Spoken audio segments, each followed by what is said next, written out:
Mohon izin memperkenalkan diri. Nama Taruna Muda Muhammad Febrianur, Notar 1901-273, Program Studi Diploma 4 Transportasi Darat. Mohon izin perkenalkan diri. Nama Taruni Muda Niputu Bunga Sinta Ratnasari, Notar 19011315, Program Studi Diploma 4 Transportasi Darat. Izin memperkenalkan diri. Nama Taruni Muda Mutiara Oleristi, Notar 19011301, Program Studi Diploma 4 Transportasi Darat. Mohon izin menyampaikan nama Taruna Muda Muhammad Fauzan Abdurrahim, Notar 1901-272, Program Studi Diploma 4 Transportasi Darat.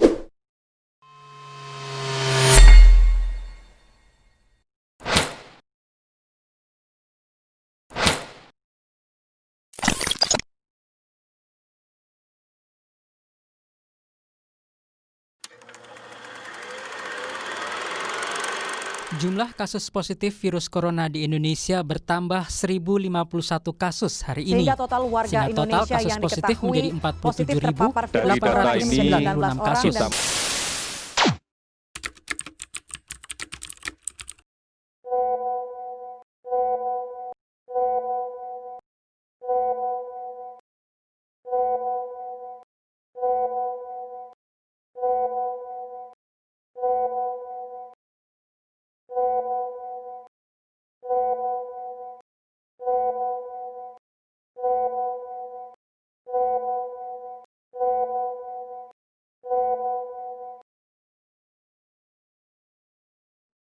Assalamualaikum warahmatullahi wabarakatuh. Mohon izin Pak, mohon izin rekan-rekan. Kami dari kelompok 4 hari ini akan mempresentasikan mengenai materi etika profesi. Kelompok 4 terdiri dari Muhammad Fauzan Abdurrahim, Muhammad Febrianur, Mutiara Aulia Risti, dan Niputu Bunga Sinta Ratnasari. Pengertian etika. Menurut para ahli, maka etika tidak lain adalah perilaku adat kebiasaan manusia dalam pergaulan antara sesamanya dan menegaskan mana yang benar dan mana yang buruk. Perkataan etika atau lazim juga disebut etik berasal dari kata Yunani ethos yang berarti norma-norma, nilai-nilai, kaidah-kaidah, dan ukuran-ukuran bagi tingkah laku manusia yang baik. Seperti yang dirumuskan oleh beberapa ahli berikut ini. Pertama, Dr. Andus O.P. Simorangkir, etika atau etik sebagai pandangan manusia dalam berperilaku menurut ukuran dan nilai yang baik. Kedua, Dr. Andus Sidi Galjaba dalam sistematika filsafat, etika adalah teori tentang tingkah laku perbuatan manusia dipandang dari segi baik dan buruk, sejauh yang dapat ditentukan oleh akal. Yang ketiga, Dr. Andus Haji Burhanuddin Salam. Etika adalah cabang filsafat yang berbicara mengenai nilai dan norma moral yang menentukan perilaku manusia dalam hidupnya. Ada dua macam etika yang harus kita pahami bersama dalam menentukan baik dan buruknya perilaku manusia. Pertama, etika deskriptif, yaitu etika yang berusaha meneropong secara kritis dan rasional sikap dan perilaku manusia dan apa yang dikejar oleh manusia dalam hidup ini sebagai sesuatu yang bernilai. Etika deskriptif memberikan fakta sebagai dasar untuk mengambil keputusan tentang perilaku atau sikap yang mau diambil. Yang kedua, etika normatif, yaitu etika yang berusaha menetapkan berbagai sikap dan pola perilaku ideal yang seharusnya dimiliki oleh manusia dalam hidup ini sebagai sesuatu yang bernilai.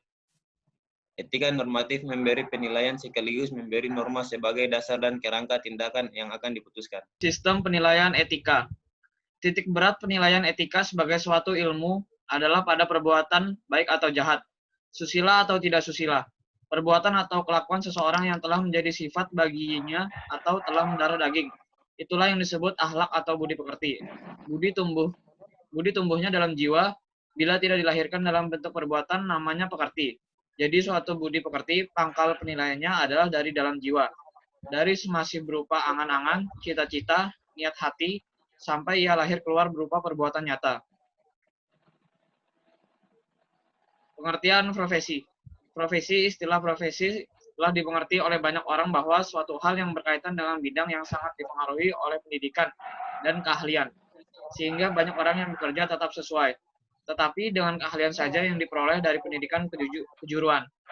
Juga belum cukup disebut profesi, tetapi perlu penguasaan teori sistematis yang mendasari praktek pelaksanaan dan hubungan antara teori dan penerapan dalam praktek. Ciri-ciri profesi. Secara umum, ada beberapa ciri atau sifat yang selalu melekat pada profesi, yaitu 1.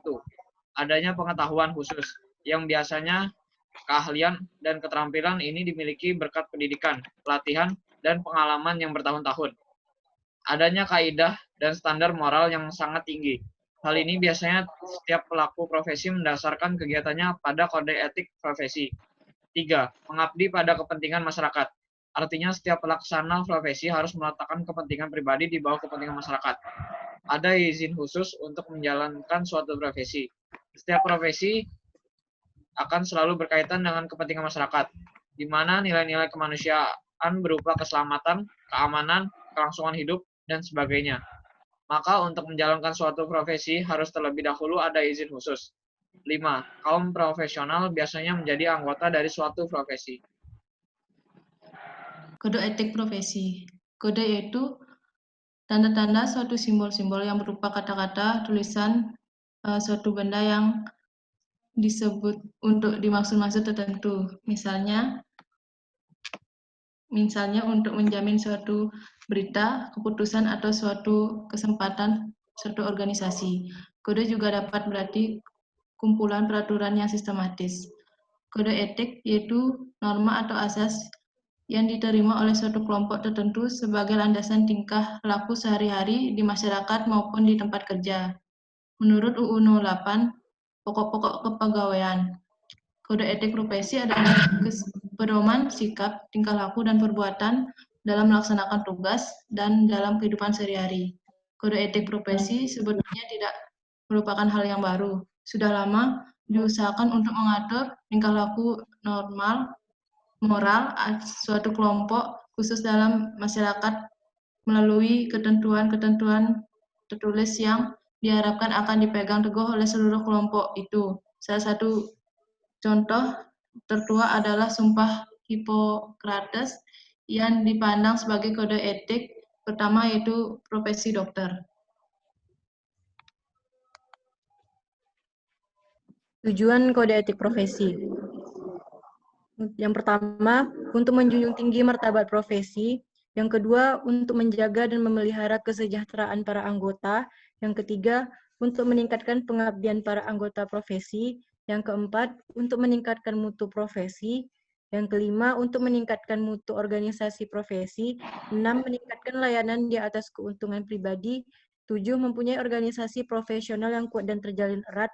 8, menentukan baku standarnya sendiri. Sekian presentasi dari kelompok kami. Terima kasih. Wassalamualaikum warahmatullahi wabarakatuh.